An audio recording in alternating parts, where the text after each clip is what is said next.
At samantala, sa puntong ito ay kumustahin naman natin ang sitwasyon dyan sa Lawag City, Ilocos Norte. Sa gitna ng epekto ng Bagyong Christine, naroroon si Patrick De Jesus. Patrick?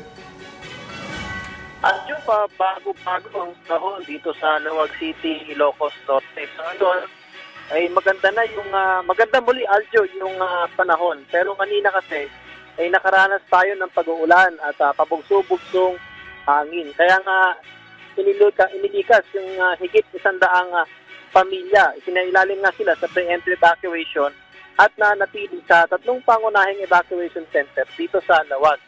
At tubusita rin sa kanila at kinamusta yung kanilang sitwasyon ni Tawag City Mayor Michael Kiyon. Na yung mga evacuees na yan ay mula sa barangay 34A at 34B. Kabilang sa mga pinalikas, yung mga residenteng nakatira malapit sa Padson River.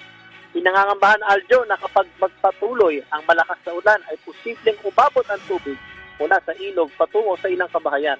Lalo't nitong buwan lamang ay nasira yung dike malapit sa ilog. Nang malalasa naman noon ang Super Typhoon Hulya.